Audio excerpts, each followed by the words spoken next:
JBN, we keep you informed. Guns and ammunition seized in St. Mary, 4 arrested. 4 persons are in police custody.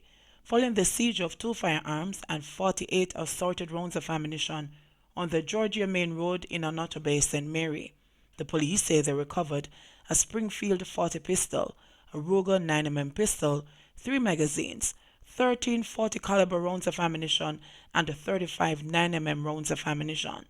The Montego Bay police report that about 11:45 a.m. on Monday, a vehicle with 4 occupants were stopped. The police say the occupants were searched and the firearms and ammunition found. They were subsequently arrested. Their identities are being withheld pending further investigation. Man spends night in shallow grave. A 26-year-old man said that he was battered, bloodied, and left for dead last Wednesday when he was buried in a shallow grave. The man, who was found in a grave in a Kingston community, is now recovering in hospital. Brown said that he was miraculously rescued last Thursday by a passerby who heard moans coming from the ground. Brown said that since the incident, he has been in pain and is finding it difficult to sleep at nights. He suffered a broken jaw and a fractured hand. Me can't sleep at nights without getting joke. I know this attack is something personal. I keep on saying that it is one person do it, but based on my injuries, them I say more than one person do it. But me no know, because the first thing me get is to the back of my head, he said. Brown, who is gay, said that he fears for his life because he believes that the person who attacked him was his former lover who is trying to protect his image. He said that while he was in the grave, he thought that he was dead. It is like me dead and God give me back my life. Right now my mouth twist and me eye them could not even open, but it opening now. Me so afraid because if the hospital discharge me now, me not have nowhere to go, he said. Brown's cousin said that no one deserved to be treated in the way a relative was. Somebody called me and asked me if me hear what happened to my cousin. And me said no. The person sent me a picture and a video of what happened. When I saw it, me almost pass out. In all my life, I've never seen anything like that. This is beyond gruesome and barbaric. Even if it was not my relative, it is still wrong. How can you beat a person like this? She said. She said she believes her relative was beaten because of his sexual preference. As weeks earlier, he was wrongfully accused of spreading rumors about his escapades with a community don. The person texted my cousin and tell him to meet him at a spot. When my cousin went there were more men there waiting on him. Then beat him up, probably thought he was dead, and they buried him, she said. Superintendent of Police in charge of Kingston Central, Robert Gordon, said the police received reports that an individual was buried alive in a section of the division. We heard of the incident, and as you know, we had to investigate, but we saw no one there. We are, however, still investigating, he said. Police patrol team ambushed in East Kingston. Police in the Kingston Eastern Division are searching for a group of heavily armed men who opened fire at a police team which was on patrol on Olivier Road early Tuesday morning. Reports are that about 1:20 a.m., the team of officers was traveling in a police vehicle in the area where rival gangs have been locked in an ongoing feud. Reports are that on reaching Oliver Road, the Rockfort-based police officers were attacked by gun-toting men who directed gunfire at the service vehicle. The police team reportedly returned at the fire, and a shootout ensued, following which the men ran from the area. After the criminals left, an inspection was carried out, and sections of the police vehicle were found to have been damaged by gunshots that the criminals had fired. None of the law enforcers were injured. The police have since launched a search for the criminals. Elderly woman killed in Clarendon crash.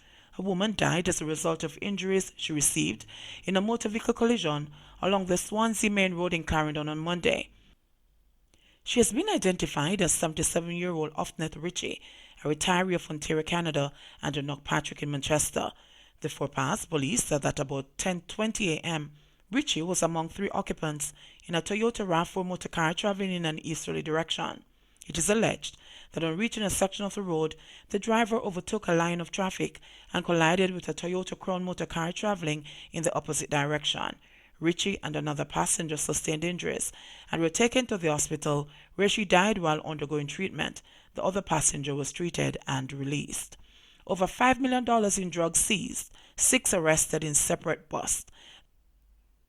The narcotics police seized over $5 million worth of drugs in separate incidents during a 12-hour period, beginning at 6 p.m. on Tuesday. The Constabulary's Corporate Communications Unit, CCU, said 6 people were arrested in connection with the seizures. 2 of the men were arrested in the first incident, which took place in Montego Bay, St. Anne.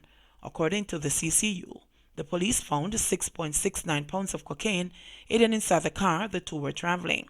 Then in Kingston, 2 men, one of whom the police said is British, were arrested at the Norman Manley International Airport in Kingston. The British man was reportedly found with 2.4 pounds of cocaine concealed in his luggage, while a Jamaican man was arrested after a police canine made an alert. A search was conducted, which reportedly revealed 5 pounds of ganja. Another 2 people were arrested when lawmen carried out an anti-narcotics operation in Portmore St. Catherine, where they seized 16 pounds of ganja.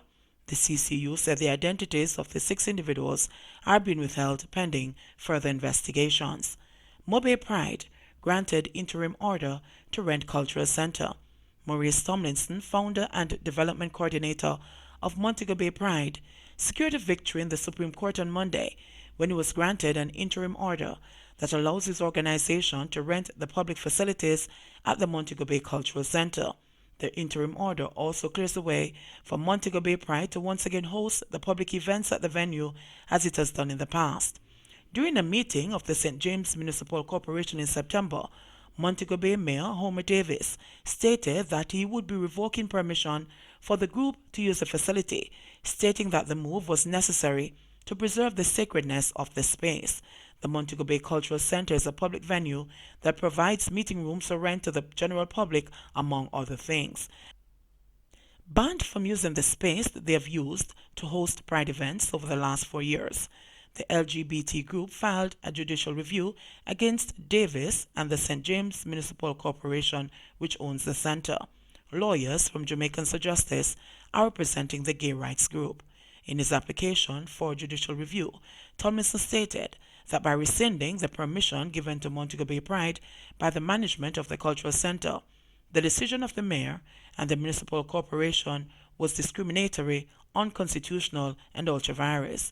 Given Monday's ruling, the matter will now proceed to judicial review, where the full court will examine the manner in which the decision to prevent Montego Bay Pride from using the facilities was made and determine whether it was lawful to deny access to public facilities based on the personal opinions of the officials involved. Murders down 35% in Western parishes since SOE, says Holness.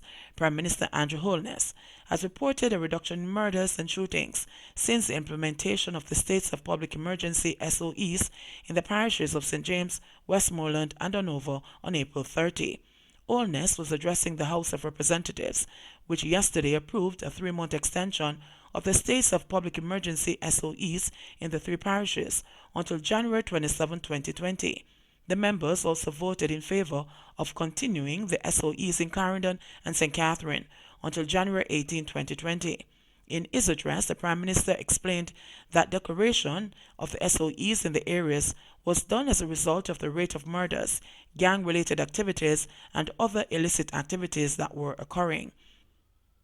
He informed that for the comparative 160-day period prior to and during the SOE, that is November 19, 2018 to April 29, 2019, and April 30 to October 8, 2019 respectively, the tri-parish area experienced an overall reduction in murders by 35%, moving from 142 to 93, and shootings by 43%, decreasing from 140 to 80.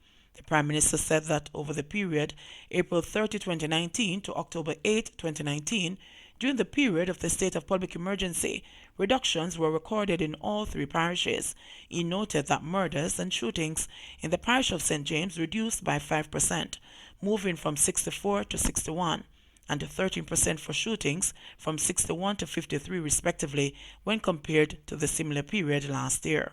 Murders and shootings in the parish of Westmoreland reduced by 62%, moving from 55 to 21, and 58% for shootings, moving from 57 to 24 when compared to the equivalent period last year, he noted.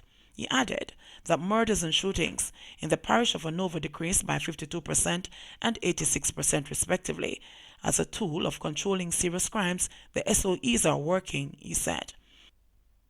The Prime Minister said cumulatively for the same period, a total of 1,894 persons were detained, of which 148 were arrested and 74 remain in custody for the entire areas.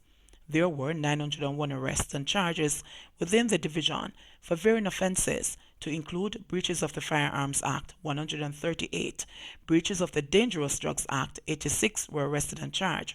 For murder, 45 were arrested and charged. For shooting, 42 were charged, and for robbery, 34, he said.